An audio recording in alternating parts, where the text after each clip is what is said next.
And for the second try, this is the 18th episode of Virtual Courtside with Dirk Harris. And today, we have a very special guest, the man, the myth, the legend, future motivational speaker, former NBA 2K League player, and current coach to the youngins, as we saw in the lobby of District E. It is JT. Hello, sir. How you doing?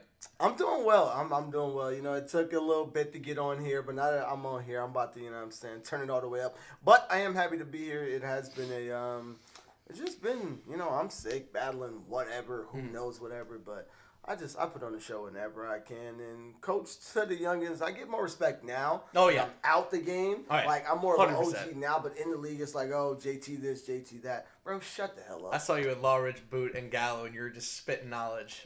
So I appreciated that today. And also, yeah, sorry for not having you on. Again, I'm lazy. Well, once we get into fives, as we've talked about, we're going to try to, ramp this up into something real, especially since I'll have moved, and I'll have a nice full studio at my disposal. Dirk. Hello. How you doing, buddy? First things first, congratulations. You are the newest 2K TV star. Yay, finally got released after 17 weeks of waiting. Dude, it's been since fucking January, maybe December. Oh, that's not 17 weeks, but that was actually pretty close. It's been a while. I was happy. That means I got to get some random text messages from people like, yo, I loaded up 2K for the first time and saw you on the screen. So I got my 2 minutes of fame showing off the lovely town of Byron, Illinois. What's the bigger deal, you being on 2K TV or LD wearing a 2K League sweatshirt? LD wearing a 2K League sweatshirt. Yeah, 100%. 1,000%. All right, so we had a wonderful night of 3v3 action. It is the end of day 3. The audio works. I mean, No, I was just reading what the message said. Yeah, it says enable airplane or do not disturb for the best results. But guess what?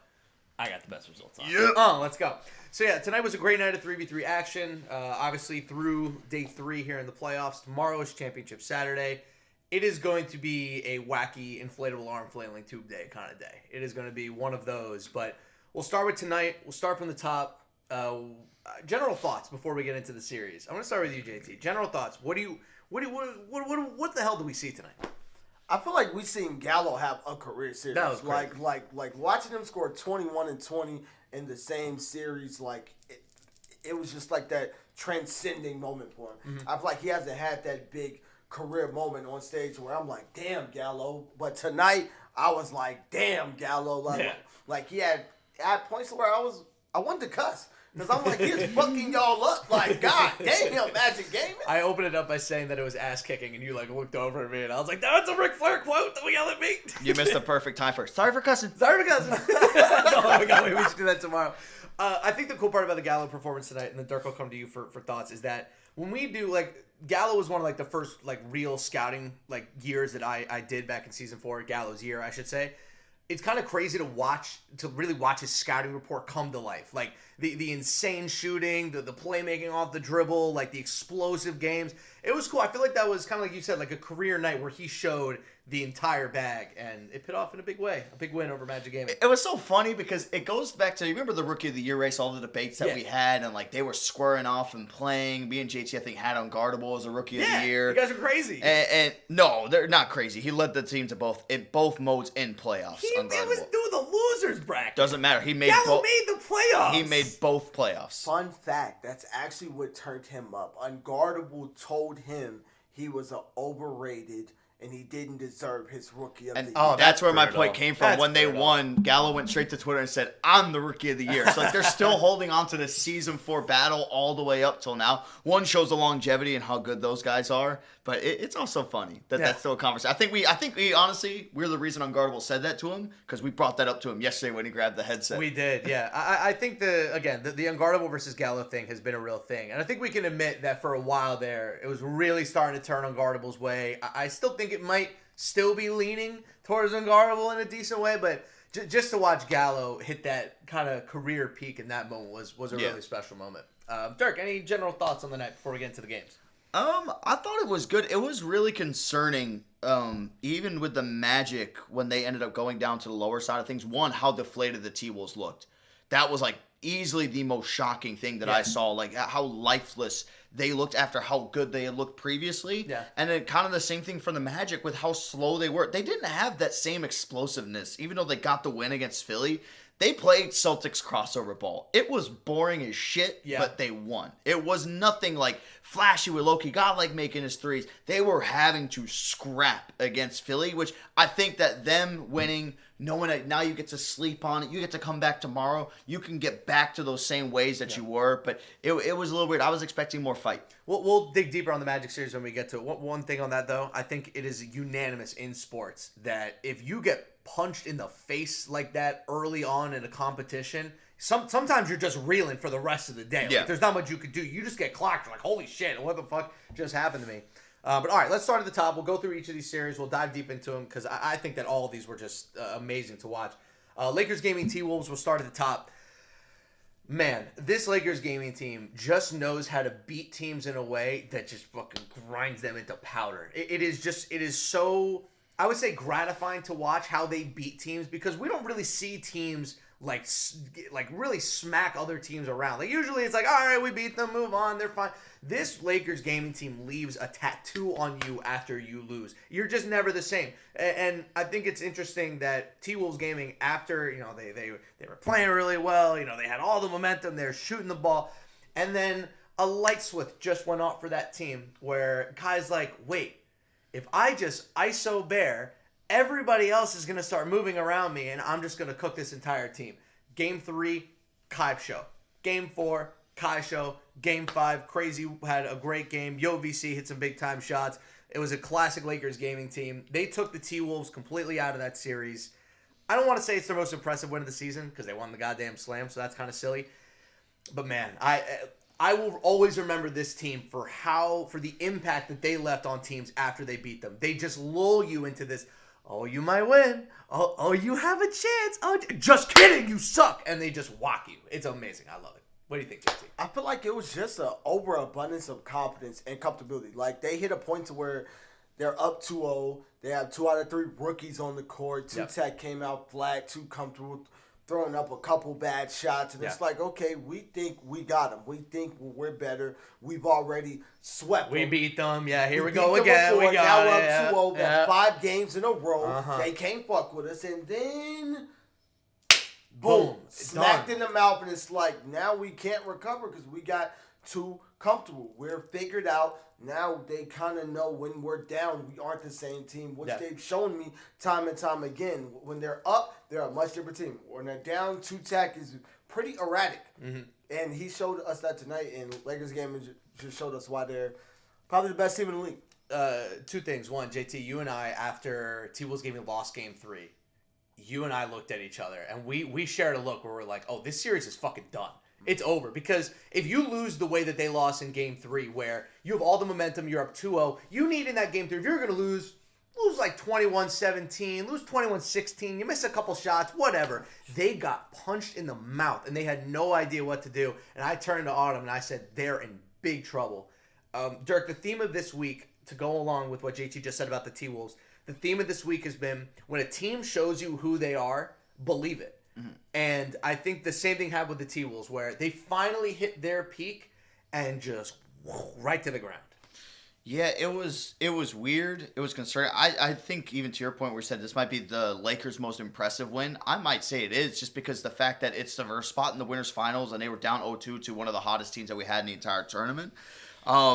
But yeah, I'm in the same boat as you guys. Once that Game 3 didn't go their way in the fashion they did, I was like, man, you just gave the best team in threes life. Like that is why it's been so crucial, and that's why it hasn't happened much this year of getting sweeps. It is so hard to sweep teams this year. We were talking to Lawrence when we were walking out, and I think it was Miss Basketball said to him, like, why no sweeps? Why no sweeps? And he just said, it is so hard to sweep people. Yeah. There's something about that, those Game 3 adjustments that some of these teams can make. And that's why I feel like we've seen more reverse sweeps this year than we have in any other year in 3 versus 3. It's weird how it happens. It almost seems like these teams that are so hot for those first 2 games, they have a collapse going into that Game 3.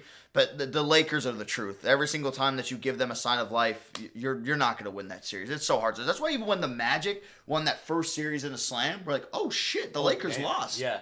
And then after seeing the Lakers go on that little losing skid in the switch and how vulnerable they looked, a lot of questions were just kind of left on the table. But I do think that the cause for concern, again, I will always say this, you can't bank on going down 2-0 at this stage in terms, like tomorrow. You cannot go down 2-0 and bank on a reverse sweep. Everybody has to be on point. Like VC was missing a lot of easy ones. Crazy was missing a lot of easy ones. And of course, when they start winning is when they started hitting those attempts that they were getting. I thought Kai's takeover was also insanely impressive. We need to talk about him for a second. I thought the first 2 games, the T-Wolves did a great job. I actually think that Bear got in his head a little bit. They made a couple big stops on him. But honestly, what really shifted it, JT, was, he made that crazy first move, right? Where, it was, I got something new for Bear. First time he did it, he missed. Second time he did it, he hit the shot. Never seen anybody do that. It was a cool move.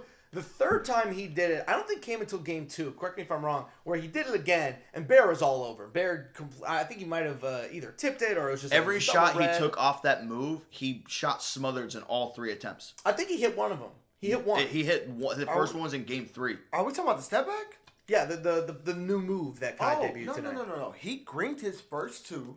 And then the third one, he shot a smother. It was the game where Kai took a smother on the right wing. Yes. And then on the left wing, he took a smother. So he greened his first 2, and after that, never greened it again. What's crazy is that once that third shot happened and it got smothered, Kai went into, I'm cutting the shit here. Like, he just cut out all the bullshit, and he just went back to, I'm going to attack the rim, I'm going to fake you out, I'm going to hit threes in your face, I'm going to get open off ball.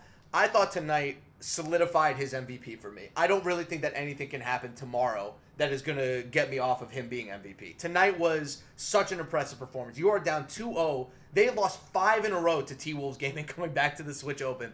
They turn it around. He's the best player on the court. He completely demoralizes the entire team. And then at the end, you could see it in his face how happy he was to finally beat that franchise. And also, frankly, to beat Bear, a guy who he's been, I don't want to say chasing his whole career, but like, Kai was never in Bear's shadow, but Bear casts a big shadow. And for them two to be on the same team for so long, there's clearly a lot of emotion there. I was so impressed by Kai's win tonight. He's struggled a lot on stage in his 2K League career. Tonight was his night, and I think he really owned it. I was really impressed. Also, never seen that move that he was doing. No, me neither. Which is what's crazy. What is it? Do you guys know? It's like a step back cancel almost. It's like he cancels out of the step back to like a quick stop. Because we've been seeing Ant do that like really slow, like double-footed step back. That one sucks. That one like it makes you go like really wide, but like because you remember during the Switch, like I got something for him. Yeah. And we didn't see anything. We're just like, damn, you fucking lost. So what'd you have? When he said in that content piece again, I got something for Bear this series. You know how glitchy that you have to be to hide something that the entire league hasn't been able to figure out? Like that is crazy. Like we've gone this far. Like with Wolf and the Sif Arm season 1, that shit was just held for the fucking tip off. That was right at the beginning of the year. We are this deep in. I've not seen anybody do the move that Kai did, and it was fucking insane. Like how much space it just created. I think it caught everybody off guard. Yeah, caught me. I saw him do the first one. I saw how quick he stopped and shot off him. Like, what the fuck is this? I wonder if we're gonna see it in 5s. I wonder if you can even do it in 5s. It's no way you can't do it like I can even. Well, just because shooting and moving, the movement's a little bit different in 5s. Not that the moves are different, it's just a. I have to lab, of course. I have my portal over there if you want to like try to do it. Yeah, because it's just a step back and hitting L2 in the middle. It's how you dribble cancel. Dribble canceling but it's very specific though. Like where he's stopping, if he hits it half a second too early or too late, it won't look as fluid. Interesting. Like, that's what makes dribble canceling so difficult is that you have to hit that L2 and then hit that other direction at the perfect time because I've been labbing it. So it's like, which is why half the league guards can't even do it effectively. I'm sure what it is, Dirk. It's probably that I would say that other people probably know about it, but they don't have the balls to do it. And that's the one thing about Kai that has always been great. Ever since he's come into the league, he has always had the balls to just play his own style and just really not give a shit. I remember back in Season 3 when he first got drafted to Gen G and he was being asked to play point guard. He couldn't shoot threes. He was like the worst three-point shooting guard in the league, and yet somehow he was still averaging like 33 a game. It was unbelievable. Now, I know you don't like Season 3 stats. You think they're fake, but I'll never forget that season by him. I'll never forget it, because I remember coming into that draft, he was being called the best player in the world, all this stuff, generational player, everything, and he's on this shit Gen G team. It's COVID. He can't shoot, and yet he is still like top 3 that year in scoring. Blew me away. Every single year he has added something to his game. I don't know, man. I don't know. I don't know how he's not the MVP. You guys were always a little bit more on the fence of like, unguardable can still be in this. I don't know, man. I'm convinced. I don't know what else this man has to do to win this goddamn trophy. It's been 4 years. What does he have to do to win an MVP? I mean, he should have been had it, but agreed, 100%. But it's like now, it's like he started hot. I'm not saying he's finishing cold, but winning the slam, losing the switch. If he comes up short tomorrow, it's just like. Like, dude, he's 21-3 in series this year. He's 21-3. That's crazy. In the 3v3 game mode, he's lost 3 series in 24 tries. Right, but what the fuck? So if he goes 21-4 and only won the beginning, it has to be an argument. Because he only got it done at the start. Would Ant have been the MVP of threes last year if we had it? He won the Slam MVP. Dukes came back, roaring back. I didn't think Killy was a threes MVP. I think the finals MVP was the perfect trophy for him. I still think Ant would have been threes MVP last year. I mean, he was the best player. Actually, no. I would have threw it towards Dukes. Really? Dukes won the switch and the finals. I would have really looked at low-key godlike. He looked like monumental damn near. Okay. I think the other part about this too with Kai is that I just want to give the man an MVP award. Oh yeah. Because too, without vibes, I don't like Anthony vibes was so much more. I gotta give this man the MVP, or he's gonna. I think he might actually like shave his head. He better win tomorrow or shave that motherfucker. Yeah, I agree. All right, let's jump over to the other series. Biggest surprise of the night, Genji Tigers. Actually, any other thing else you guys want to say? Lakers T-Wolves? We'll do an in memoriam for the T-Wolves once we get to the bottom bracket. Magic Genji.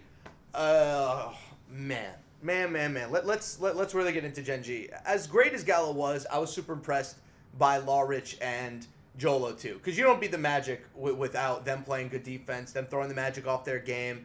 But, man, some of those threes from Gallo, haymakers, straight up haymaker, a little right hook, a little left hook, right in the nose. I loved it. It might be my favorite single series performance we've had this year. I mean, that stretch he had, I think it was to close out game 3, I want to say is what it was that was the one where he scored the 21 points. That shit was insane because each time he was going down there, he got to his spot straight away and was shooting without any thought in his mind. And the very last one as well, I was like, surely not. He fucking just got all this space in the world and knocked it down. It was crazy what he was doing. I like what I saw defensively from Lawrich and Jolo. I still think the one negative with Gen G is their shot selection down the stretch, if it's not Gallo, is fucking awful. And it's a lot of rim runs is what I've noticed from Lawrich and Jolo. It's like they think that they have a scooper, so they just go straight brain dead into the paint. And then, like, Unguardable's doing a really good job this year of when he's, like, walling somebody up in the paint on drives or just standing dunks, he is always finding a way to get stops. Like, they were trying that on him, and it was just kept on missing. Like, why are you doing this? I was like, first off, Gallo's on fire right now. Like, he didn't fucking miss a shot. Why are you the one dribbling the ball with 18 seconds left on the shot clock? Why did they double him? They never doubled Gallo the whole series. They just stuck to their defense. I was very surprised because when a guy is flame shooting out of his ass like that, you kind of have to double him. Why do you think they didn't do it? I feel like they trusted their defense. Like when it comes down to it, it'll never. They trusted it into the lower bracket. I agree, but I don't think they're a double kind of team. Yeah, I think Jay Boolin has enough pride to where it's like, look, I got it, I'm cool, I'm Gucci, but it's just when Gallo's moving like that, and then you're down that bad because their offense was a struggle, which led to now Jay Boolin has to overplay his drive. Here comes that snatchback. Here comes that quick stop back on the wing. So it's just like at some point, they should have just more so shrunk the court. Yeah. I won't say double, but I feel like I don't see it in the 2K League enough anyway. Like when it's that overload, that middle man has to come shrink the court, and that corner man has to play too. Right. I don't watch that enough. I don't see coaches say it in listen-ins, whether it's a player coach, a regular coach. They never do it. Honestly, I think the one part about coaching this year that I'm a little disappointed in, I think the offense has really come a long way for 3v3 this year. Like, teams run real shit. I feel like the defenses are still like, all right, we have a base game plan. We're not really going to move off of it. Maybe we'll do, like, one tiny adjustment in game, but, like, whatever. That's why I love the Sixers this year. I feel like the Sixers came into every 3 series this week with like 4 different defensive game plans. They're just throwing it at teams. Well, I think like defense you're all very kinds. limited because it's 3v3. So like it is very hard to make Sure, some that's sort of fair. swings and rotations. Like it has to be so on point and nobody can skip a beat, which is why like, it really stands out with some of the best defensive teams that we have. Whereas like 5v5, there's a fucking shit ton of different rotations you can run. But yeah, Three's defense is kind of cookie cutter. That's fair. It's really just banking on somebody taking a risk and it paying off, and as soon as they're ready to take that risk, that other guy's already fully committed to it. Sure. Which, again, like that's been Gen G's biggest issue. When we saw them in big moments, like the chemistry. I remember we did a listening, I think it was in the Slam. Yeah. And that's when it really stood out. They're like just not on the same page, leaving corner shooters wide open. It's like, I thought you were going to go, no, you got to trust me, you got to listen to me, you got to do this, you got to do that. So I love their progression of finally being on point and on cue. And I'll still stick to it. The one way that you beat Magic Gaming is you make low-key godlike irrelevant from behind the arc. 76ers GC was able to do that in Game 1. They did a little bit more in Game 2. Low-key godlike was a little shaky. Like, I've never seen him be shaky in my life when it comes down to shooting. But he could not get his own shot unless he was butt naked wide open. And it was just off of catches, too. It wasn't off-ball work and popping out to the wing like we usually see. You have to find a way to invalidate him, because even Jake Bullen tonight, too, he was not the greatest shooter. No, I honestly, I think if I'm Gen G for going into tomorrow and I'm trying to figure out a way, like, all right, like, how am I going to, beat Magic Gaming a second time? Just put that Sixers film on, man. Like, if we get to the finals and, we have to do this whole thing again, just put that film on, man. Any team that plays Magic Gaming, put that Just Sixers put film on from game 1. Just from game game 1. I thought it was probably as well as anybody has defended Godlike in a couple of tournaments. But any final thoughts on Gen G Magic? Just one thing to quick say about Gen G. Congratulations, man. I feel like we've been waiting for this franchise to have an iconic win for so long. They finally got one. Finally. So, anything else? Nope. Yeah, no, just a great series by them. Oh, Like I finally I feel like it was their biggest moment as a franchise. Yeah, 100%. It was their biggest moment as an Oregon. Gallo, I could see how he was walking, like sitting and talking to Gen G. I'm really talking to Lawrence. I'm like, bro, offensively, you suck right now. And he said, JT, I'm not going to argue with you, but I get you stops. Yeah. And I'm like, I get you, but if you want to win tomorrow, you going to need both ends. Yeah. But yeah, big shout out to them. Big series. I just feel like that was Magic Gaming's Wizards T-Wolves a couple years ago in 5s. When the Wizards beat the T-Wolves in that semifinals, I think it was the turn maybe. Yeah. It was so draining. When they went up against Philly, they lost. Yeah, I remember that. They were depleted, and I feel like, as we'll speak on that series later, that was it for the Magic. Yeah. Like high energy, back and forth, and once Magic had to play Philly, they were flat. They were just a better team. Yeah, that Philly team. We'll get to them too. Yeah. All right. All right, Grizz Gaming, Bucks Gaming, then we'll do an in memoriam here for Memphis. I don't really have too much to say about it. I think this series simply came down to, we have Johnny Red, Dossix, and Dimes. You have Vandy, Icy, and Odon. 3-0 sweep. Like, I honestly, I don't have a ton of analysis for this game. We didn't really watch a lot of That this. series was over fast. It was fast. It's just, the Grizz went as far as they possibly could have gone. The fact that they even got to Friday, for me, huge W. I said on the broadcast, this is a huge success for the Memphis franchise. They have had dud after dud after dud of season. For them to finally just have, like, a normal, good 2K League team, 2 thumbs up from Harris Rubin's team. Love that. Anything on Grizz Bucks? Just Bucks are just that much better. They're so good. I even told Doms the day before, I'm like, Doms, respectfully, y'all better blow that shit out. And Dom said, Jay, come on, man, you know I got you. You know it's coming. And they did it. So, it's just like you said, that team, to be just such a young, new team, they succeeded to me. Yeah. Odon, rookie. Icy never truly been good at threes, but he comes from the threes background. Right. And then Vandy looked like probably top 6, top 7 threes player this year. So I can only tip my hat to them. I think if you gave Vandy like a Connor or a low-key Godlike, they might have made it to Saturday if they got a couple things to roll their way. And that's not to say that Odon or Icy aren't good players. They are. They had a very good season this year. And Odon is probably, I would say, if I'm making like an all 3v3 rookie team, I think Odon might be my power forward this year. I think I might give that to him. But overall, final in memoriam for Grizz. And JT, I'm coming back to you on this one. What do you think for them for 5v5? Because I was very enthused. I said a couple times on broadcast tonight, I'm very enthused about how they're going to be in fives. I like the gritty defense. I like how Vandy's looking. I like how his playmaking's looking. I'm really excited for Spartan this year, too. I think on a popper meta, he's going to cause a lot of problems, whether he's shooting or he's on an inside defending the popper. I'm excited for the Grizz. What do you got on the Grizz? I think for fives, they might be surprising. Yeah, right? I feel like Rigby, he might have his biggest comeback He was year. wearing like a chain and glasses Like- tonight, like- bro. I was like, oh no, Rigby's back. Oh, Right, shit. right. He just looks back. He got his swagger back. Oh, He has his no. confidence.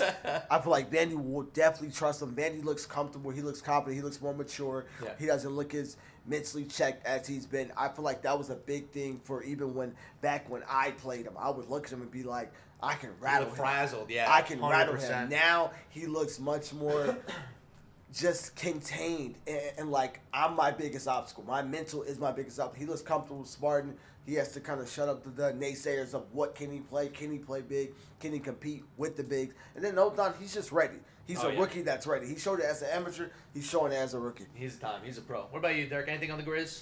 I like what I saw. Vandy's play style this year was a little interesting with how heavy he was on like the rim runs the majority of the time. I still feel like they would have benefited with him. In the 3-point shot 104? Yeah. I think is what it was. I think it would have been good for them to kind of get back into that because I feel like with the way he was playing, you were banking on Icy and Odon to take over the 3-point load, and I just feel like that's never a winning It's recipe. a tough ass. Yeah. They did about as well as they could have in that role. I think for fives, I'm a little excited. I think a lot of this honestly is going to come down to what Rigby does. I still think there's pressure on Odon too. I know a majority of the time a threes guy had a good showing out there at the Combine. Obviously brings a lot of energy too, but that's one thing that I'm looking at is how he's going to do. You grab that cord for me. This is the one that's sitting in the corner. My phone's about to die. Oh, this one. Yeah. Thank you. Okay. Anything else you want to say on the Grizz, or are we on to the next? On to the next. On to the next it is. Okay, 76ers GC versus Rim Runners. Oh. I am... this series hurts me. It hurts. Rim Runners should have won. They had it, and they are who we thought they were. And we let them off the hook. They let the Sixers off the hook, man. They never should have won that series, but alas, they did. And now we are in a situation where I wonder if we'll ever see a community team actually make it to Championship Sunday. I thought this was about as good of an opportunity as any team has ever had. Back-to-back series against an opponent in the Sixers that they can beat, and alongside of another team later in the Magic who is absolutely stunned. Sad that Rim Runners didn't win, but this Sixers team, man, I am so impressed. They have, let's be real, man. They've been shit all year. They've been bad all year. They fought, they grinded, they defended, they dunked, like turnovers, all this stuff, and somehow they scrapped together a day 3 3v3 playoff run. They made like 50 grand, I think, maybe 35 I think- grand. Like what? I think historically, What? go to any year of the 76ers. Unreal. They are the best stage team in the fucking They in never. terms of longevity. It's crazy. They're fucking every time they get on stage, How they is this go up like they happening? look like shit Rimo all the time. They go in person and they become fucking gods. We out of keep nowhere. asking the same. I feel like every year it's like, oh, the Sixers finally done. Oh, is this the year they're gonna stink? No, they're just always Remember how gonna be bad good. they were remotely in Indy in fives, and then they fucking go out there and are making runs, winning tournaments. Honestly, I think the DJ trade is one of the most underrated trades of all time. He is a phenomenal 2K player. He is an insane IQ in like every single position. So I'm happy with it. JT, what do you make of the Sixers Rim Runners? I feel like they were in their own way. I feel like them not having a pop all year kind of like set the bar for them, which made it tough for them. And then, again, going back to the Wolves Wizards, I feel like that's Rim Runners, the same thing. I feel like Rim Runners drained them. Yeah. Like, it took everything, a Game 5 Classic Hell 26-24 game, like, it was just draining for them because they had so many mental mistakes and they escaped. They shouldn't have escaped. When you kind of feel like that, it's mentally like, damn, we didn't leave thinking we're the better team. We left thinking we kind of got away with one. We kind of got lucky. Yeah. And you leave with that mindset, and now you're going back to playing a Magic Gaming team that is in do or die mode, and you show them something, and they counter with something that you no longer know what to do with. It was just, they were just out of energy. Yeah. Final in memoriam here for Rim Runners. Question for both of you. We have seen it over the past couple years. I believe every single year since we started 3v3, at least multiple players have been drafted from the community teams the next season. So for both of you, now that all of our community teams are done, if you could draft 2 players into the NBA 2K League next year that were on community teams this year, who would they be and why? Dirk, you go first. Quickster. Okay. Ooh, that's an interesting one. Okay. JBM. Does he count? No, No, he does no, not. So no. I'm actually, I know that Shifty's going to go on to win the Amateur of the Year award. Yeah. Even though I think Quickster is doing a really good job of making a case for it. Agreed. I'm going to go double lockdowns. I'm going to go Quickster and Dario. I think Yeah. Dario should have been picked this year. Interesting. I think it's just one, I've never seen Shifty play 5, so I have zero idea if there's any I don't interest. think he does. I mean, I think he's a really good guard. So I mean, if he wants to do it, but I want to go with the 2 lockdowns because I still think there's a chance Dario gets picked up in Adway by somewhere. It's going to be interesting to track over the bye week to see how that ends up playing out. But I go Quickster and Dario. Okay, Quickster Dario. What about you? Give me Dario and Draco. That's a great one. I feel like like that one. Draco just at shooting guard, he can really give teams like this double whammy. He can really play shooting guard at a high level, but at threes, he can also really. You put him in that first close qualifier, dribble gods don't make it. Yeah. Because the close qualifier he played, he won. The one he didn't play, JVM played, they came like top 4, top 5, but Good enough to make a little. Exactly. Rim Yeah. runners, Qualify. I will say it. I think with how the game's adapted, so it's kind of hard to judge by previous. I think Rim Runners is the best community team that we ever had. Wow, really? I don't know Yes. if anybody will ever take down season 5 handles for me. But it's tough because if you put season 5 handles with these guys and how they played back then, depending, and you put them against team handles on this year's league build, I think they beat them. But I think it's a classic case of if you were to put this Rim Runners team against team handles on that league build back in Indy, I think fucking team handles smokes the shit out of them. Because Miami is still the best player in that series on either team, so it's kind of hard to judge. But I liked them. I thought they were really good. Like if that's the same 3 that comes back next year, and obviously high hopes for them. Hope it's not like something where we see like a complete collapse from those guys playing, but nothing to really hang their head on. Honestly, they had some great series, but. Of course, like the one team that was left in the playoffs that was just really struggling to close out games, like they were the definition. That's where I think if they had like a guidance of like another voice in their head, just kind of being able to tell them to slow things down, because every single time the game was on the line for them to close it out, it was fucking scramble after scramble. If Shifty started getting bumped, he quickly passed over to somebody else, and they would put the ball down the floor. They would get bumped. Like it was just frantic. What's the old saying? Good teams win, great teams close, or something like that. Something along those lines. That's kind of what happened. They were a good team. They weren't a great team. Yeah. I think we have yet to see a great community team. We've had good teams. We've had really fun teams, but I don't think we've seen true greatness from those community teams yet. Just a lot of really fun performances. All right, that's it for Rim Runners. Let's move on to our next series, if my thing would like to update for me. Yeah, let's move on to the second round of the lower bracket. T-Wolves Gaming, Bucks Gaming. We'll do our in memoriam for T-Wolves here. I'll start with the Bucks in this series.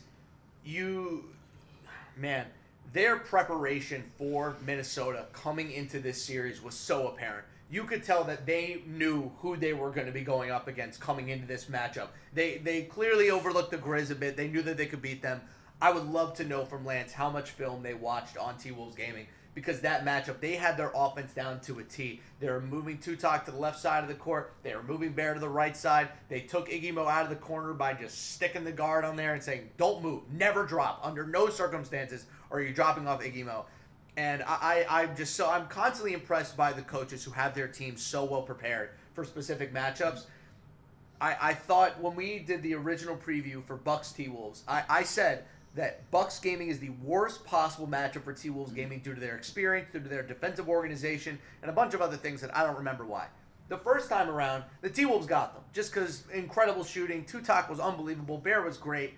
This second series was what I thought was going to happen the first time, where the Bucks were just going to kind of almost out-vet them. They were going to out-veteran. They were going to out-small things, out the little things them, and they did. Johnny had a couple great games. Dawsix is an unbelievable player. Like I feel like we overlook a lot of these great players because like they just keep doing it. But geez, that kid is insane. And then of course Dimes. I mean, is this man really about to win the 3v3 finals after having a goddamn kid leaving the league, coming back, and then jumping right back into the lineup and leading his team to a fucking 8-1 stretch over the steal and the playoffs into the finals. This is some legendary shit. Like, this is insane what they're trying to pull off here. I'm blown away. Just a classic case of dad mode now kicking in. They always say when athletes have kids, they all of a sudden just get better. Dimes dad mode. Dad mode is engaged. If you do not bring that up on broadcast tomorrow, I am stealing that from you. It's literally a thing, specifically in MMA, where like an MMA fighter will have a kid and they come out and they are just fucking beating the shit out of somebody. Like, he just had a daughter. It's got to be the motivation and stuff. Like, yeah, my daughter motivated me to do this. I'm like, oh fuck, like, it's a real thing. Oh, of course, because like you have a sense of you're playing for something that's more than just you now. Yeah. And so yeah, I mean, I'll definitely bring it up. I bet that's something that he'll even fucking say that motivated him even more to go out there and do this. Dimes dad mode. I might need to make a graphic of that for tomorrow. JT, what about you? Let's talk a little Bucks here. I feel like they're just it's a point to where I've known Dimes for 12 years. He made it personal. Yeah, yeah, he did. He's made this threes thing really personal. Yeah. Like, it's just to a point to where it's like he's tagging Raptors. He's tagging Kings. Like, it's not even just y'all messed up. It's you really messed up. Like, do you know who the fuck I am? Like, I'm Dimes, but that's who Dimes has been for 12 years. I love that clip where he's like, it's me! It's me! And it's like, oh yeah, he's in it. Oh, shit. Like, that's just really him. And like you said, like, Dawsix. Top 3 lock in the damn world. Top 3 lock in the damn world. He's Johnny Red. Top 2 shooting guard in the damn world. Like, this team is just stacked from top to bottom. Like, I always speak on Magic being that stacked team in threes. This is a stacked team in general roster-wise. Yeah. Top to bottom. So it's like just they can always, like he said, dad mode activation. It's a lot of players that have kids in the league. It's a lot of players that, quote-unquote, have a lot of things they're fighting for. But you have to know how to hone it. You have to know how to use that motivation but not be toxic with it. Because a lot of people's favorite players, I'm sorry, they see one image of them, but they don't know the real of them. Like, Dimes is Dimes, and he doesn't change who he is at any amount of time. And that's the most different thing about Dimes. It's way too many players in this league that they have two different sides. Dimes, unfortunately, he is going to be Dimes. And that can be bad, but he won't hide it. No, never. He won't hide it. For 12 years, I've had a, love-hate relationship with Dimes. We go at it, but that will always be a brother, but Dimes will be Dimes. Can you plug in my phone really quick? I think the one really cool part about this with Dimes also, it's stuck in that corner. You'll see my computer there, too. I think one of the other funny parts about this week when it came to Dimes, and by the way, thank you for doing that acrobatic act to plug my phone in. I gotta go way under. I gotta go way under. You gotta go way in there. Shit.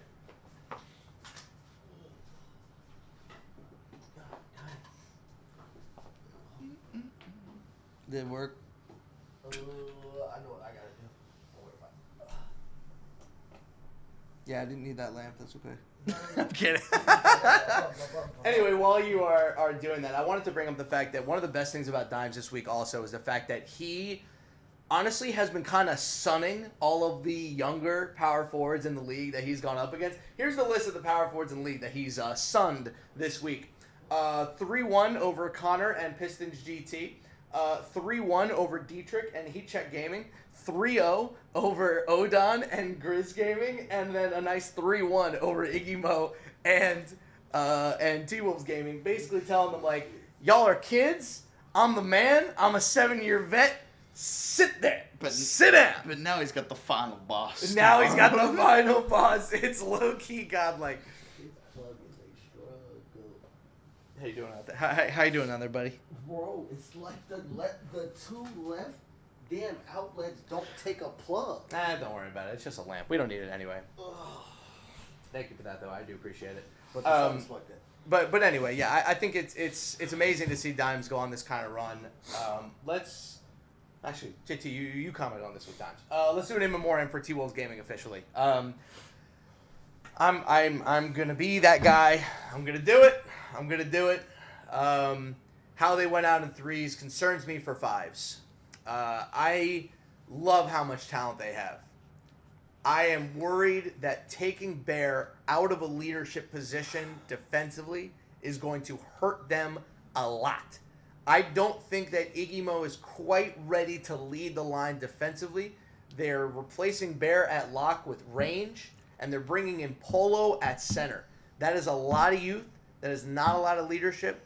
I think they're going to score like crazy. I think that might be a top 4 offense in the league, but I think their point differential is going to be maybe 8 to 12 because they're just not going to be able to play the kind of high-level defense that you're going to need to play, especially in the Western Conference, which as of right now is shaping up to be just an absolute gauntlet every single week. So I think the T-Wolves performed as well as they possibly could have in threes. I don't think this was ever a title team. I think that them getting to this point is great. I think them not getting to Championship Saturday is probably a bit of a disappointment for them.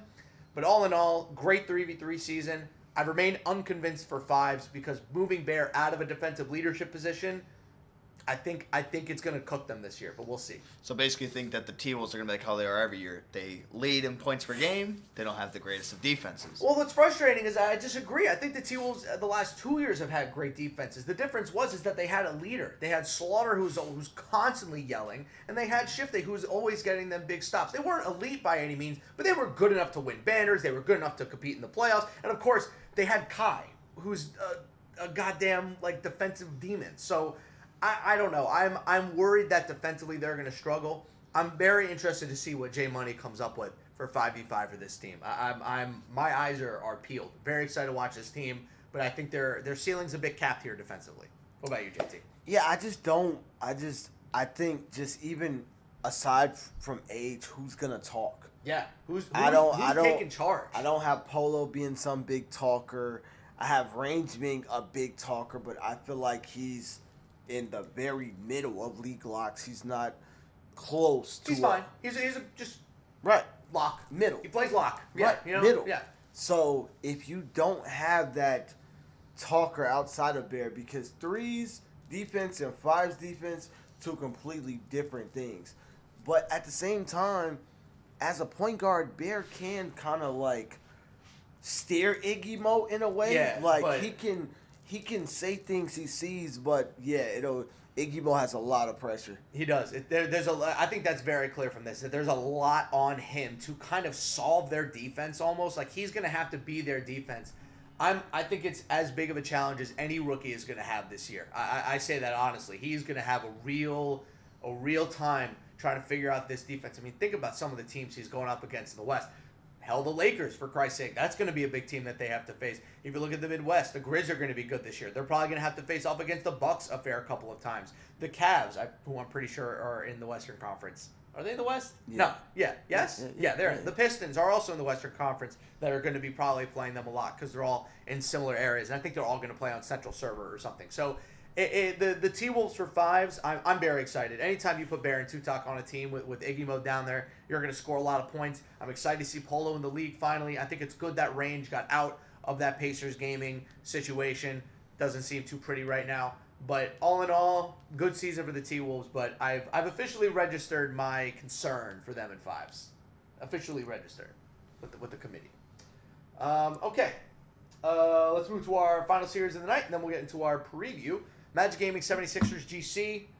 I was really scared there for a second with the Magic, man. I was getting a little bit concerned. I was like, oh, what the fuck is going on here? I genuinely thought I was sitting there and I was looking. I was like, no way. shit! I just saw this with the T-Wolves. Now I'm seeing it with the Magic. I just want to say one thing. I don't know if he listens to this podcast. I don't know if he'll ever bring this up to me. But man, there was a time where they dropped game 1 and we're about to go into game 2, and I turned around and I saw Jonah, and he had this look on his face. He had the surrender cobra up like this, and you could tell in the back of his mind, he's like, there's no fucking way that Jeff Terrell is about to beat me in this goddamn series. There's no way that he's about to beat me like this. And then, of course, they end up going 3 straight. But, man, Jonah was not having a good time there after that game 1 loss. He could tell that they were kind of cooked, but so impressed by Unguardable, I think, in that game 2 and game 3 to just be like, brush it off, man. We're the best goddamn team in the league. Get out of our way. Sit there. Like, you guys can enjoy the championship from the bench tomorrow. I was very impressed by how he took over and just basically swatted them away like a fly. It was interesting. Like, the archetype switch, I feel like didn't change anything with his it was play all style. mental. It was an entirely mental change. I think he just kind of needed to get out of his own head and think about something else besides, oh shit, we've lost 4 games in a row. Like This is probably the most basic we see Magic Gaming play, because like Yes. every time we watch them, it's like there's a bunch of different. It's threes at a high rate. Like this was very scrappy. And it was kind of just like a long, dragged out win each time they got it, except from what the last game was the one where they just fucking blew them out. Like there was no chance the Sixers were coming back in it. Go for it, JT. I feel like it kind of was a big change though, because if you look at that switch in game 2, he started out with 2 threes early. Yeah, right off the bat. Because DJ wasn't sure if to play him 2 up or 2 low, and he just got the step backs. That's a good call. It kind of opened the It game did more up for him. against them than it did for him, is what Exactly. you're saying. All right, that's a good And call then out. once they kind of were struggling to adjust on how to guard him, he took advantage of that. Times where he's driving, okay, he's playing me a little too high, watch me dunk. Okay, he's playing me low, watch this step back, hold this 3. Like, so the switch kind of opened up his game for just how they played him more than it's like, oh, I'm in my own head. I can't shoot, because before playing him dumb hot, running him off. That 89 dunk, even if you're not meter dunking, you're still taking off before dunks way more. Lower stamina, lower adrenaline. No. Doesn't matter. That 89 dunk matters. It changes games. I just really enjoyed watching them kind of come back and win. And you know, the Sixers, you mentioned how they had to, like, you know, get scrappy to get it done and all that stuff. I think that's just what the Sixers force you to do. The Sixers are kind of our version of the NBA's Miami Heat, where, you know, I don't want to say Jeff Terrell's Eric Spoelstra, but, like, it's just the same style of play. It's we're going to scrap you up on defense. We're going to throw a lot of different looks at you. We're going to have our great back, you know, we're going to have our great backcourt kind of cook you for some points. Our front court is going to defend the hell out of you, piss you off, get strips, get some threes, hit some big time shots. Like, they scrap and claw in these games. And, you know, the in memoriam for the Sixers is they are still, to me, the absolute premier franchise in this league. Like, they still have, if we look back on the course of the entire NBA 2K league, and we're trying to rank the, like, 1 through 25 franchises in the league, there's no way that you can get past number 3 without the Sixers being on there. I mean, they are just they're the class of the league. They always will be. It doesn't matter how much talent they have. You know, Jeff is there or not. It's a culture thing. They're just damn good. Any comments on the Sixers? Yeah. Speaking as in, I'm trying to think about it. I don't think in 3 seasons I've ever beat them. It doesn't matter if I score 5 points. It doesn't matter if I score 30 points. Like, I can't beat them. They are just the greatest organization, I feel like, in 2K League history. Yeah. Like, they're that team that you just know it won't really be a walk in the park. Just like how everybody, when the Heat drafted Bam Adebayo, everybody's like, oh, God damn it, you let Bam go to the Heat? That is how I feel now with DT to the Sixers, man. He is like the perfect Jeff Terrell player. He takes crazy mid-ranges. He can play 3 positions. He can defend anybody. He's insane. He's nuts. He's the perfect Sixer. All right, that does it for tonight. Any other comments on the night before we get to tomorrow? Nope. Nope. Cool. All right, on to the next. Let's start with the lower rounds. We have Bucks Gaming versus Magic Gaming. This is gonna be great. It's gonna be an absolutely incredible series. We've talked a lot about Dimes tonight and about how about great he's been playing and all this stuff, and you know we can talk of the Bucks all we want. This is a really brutal matchup for them. I think this might be, if it was the Lakers down here, or hell, it was even Gen G down here, I think both of those teams are way better matchup for the Bucks than this Magic team. I think this Magic team, when they're playing their best ball, they're going to stretch the floor. They're going to get Dimes and Dosics out of the paint. They're going to have Gollick and Jay Bullen moving all over, and they're going to get a lot of those one-on-one opportunities between Unguardable and Johnny Red. And it doesn't matter who's been on the other side. When Unguardable has been swapped onto PGs this year, he has been absolutely deadly. I'm a little bit worried for the Bucks, and this is crazy to say because they have Johnny, Dosics, and Dimes. I'm almost worried if they're just behind offensive firepower-wise to actually win this series in 4 or 5 games. I think the Magic are just going to squeak it out just because they simply just have a little bit more offense, just a little bit. But I think defensively these teams are even. I think from a legacy standpoint, both these teams are even. I mean, Loki Godlike's about to get to his 2nd straight 3v3 finals, maybe going on for, he should have maybe won Finals MVP last year. He might win it this year. You have unguardable MVP race. You have Jay Bullman, who, I mean, look, I love Tutok, man. I feel like Jay Bullman might be as close to the Rookie of the Year race as Tutok is at this point. I'm going to have the Magic just squeaking it out in what will be an epic 5-game series. I think if this was played tonight, I think the Magic lose. I agree. I absolutely agree. That's a great call. But because now we get a nice little rest and reset, I think the Magic are going to come out fucking guns blazing. I think it's going to be real tough for the Bucks. Yeah. That's why I said, giving the Magic a good night's sleep, a rest, because you can tell mentally they were somewhat fractured after losing to Genji, because to be honest, you throw that Gallo against any team in the league, Genji wins. Yeah. The way he played tonight, it's hard to beat that. Like, I highly doubt, even though he may have a great series tomorrow, no way he's going to have a 21-20 game tomorrow. No. So I think now, good night's rest, some film. I got the Magic in an easy series in 4 games. Easy series. Easy. You know that the Bucks listen to this podcast, right? You are now their bulletin board material. I mean, they don't like me no way. So, Well, as somebody who the Bucks actually do like, one more thing on this series before we move on. I think that this might be the finals. Like, I think whichever team wins this is going to win the finals. And that's all due respect to Lakers gaming and Genji. Like, totally. But even though it's the lower bracket, I think whoever wins this is going to win the title. So No. I'm going to put that out there. I know it's crazy. I'm just going to put that out there. and to really like go deep, or not too deep, it's not that I don't think the Bucks have a chance.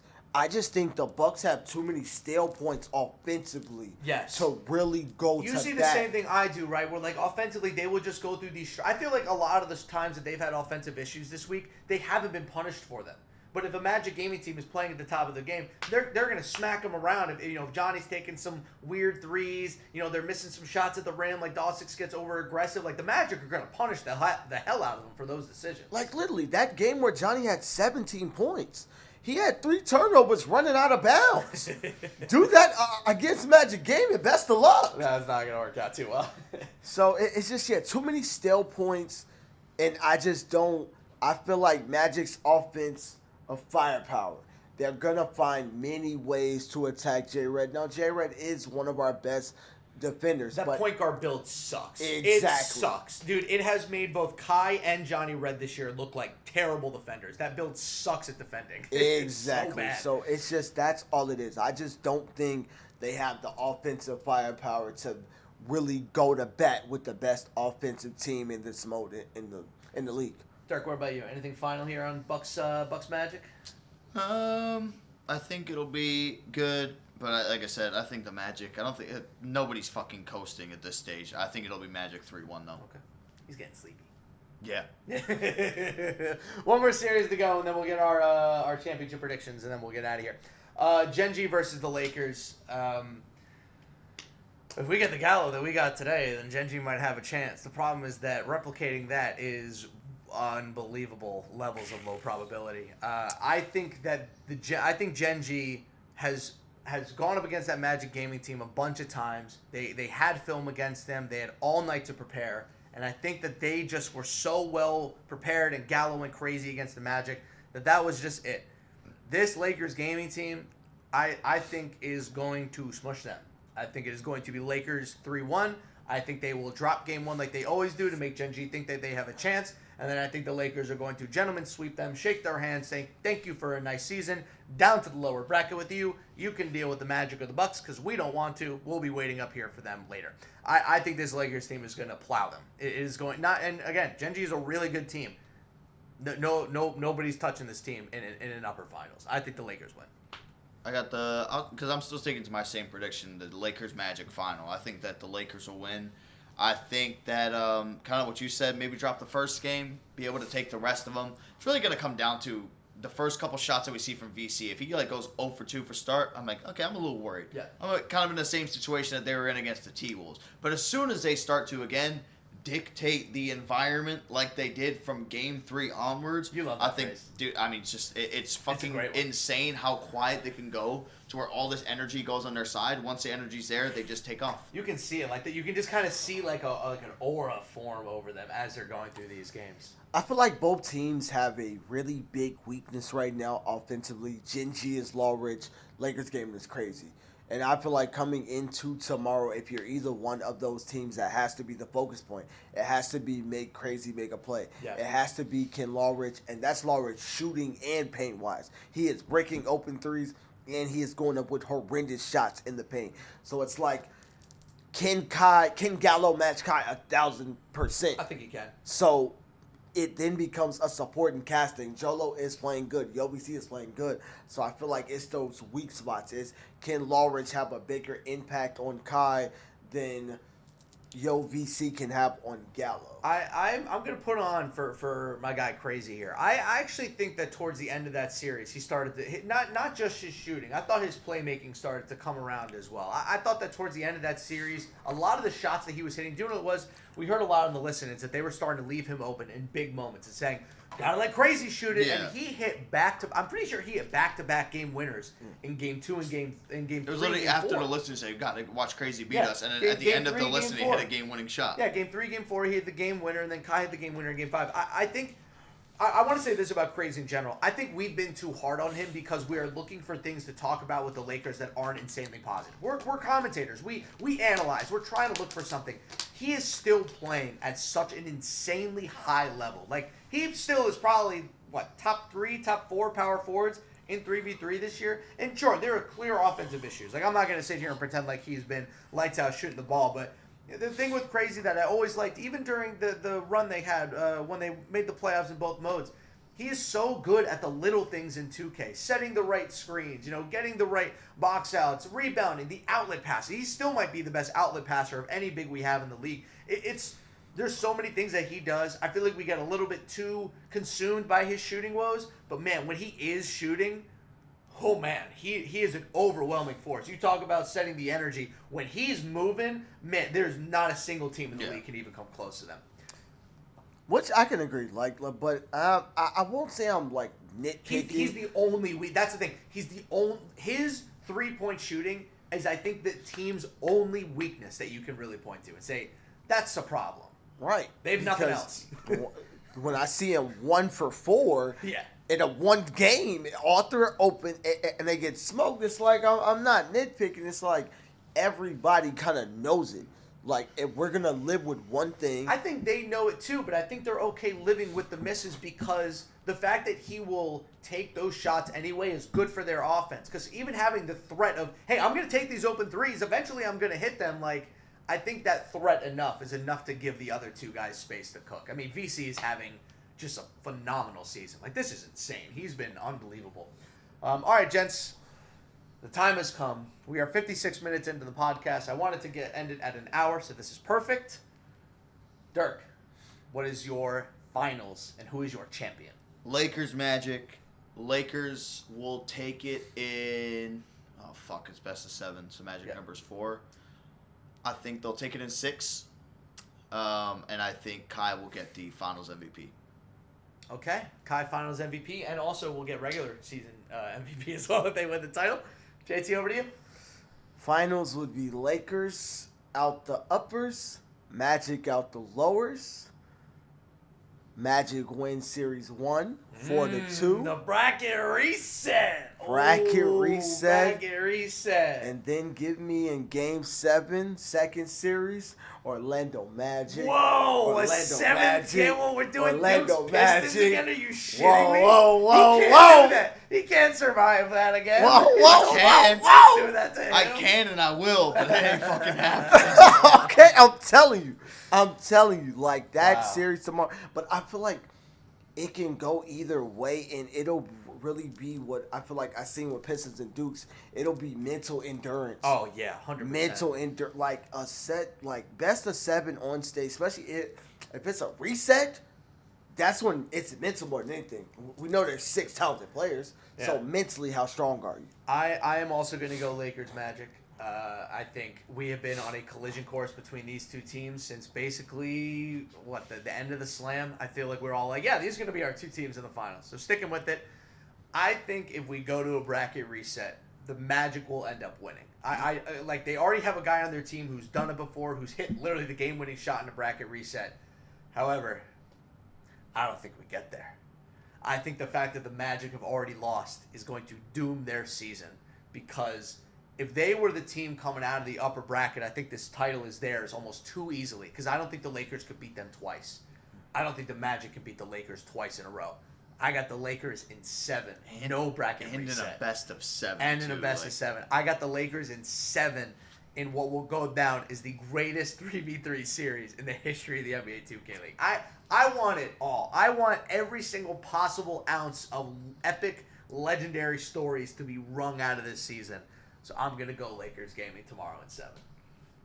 And this will be the last time I ever pick the Los Angeles Lakers franchise to do anything good in my lifetime. This LA. This is I'm wearing a Celtic shirt under my sweatshirt. This is a LeBron James beef game. They're doing it for Bron because his teammates can't do it for him in the playoffs. Sorry.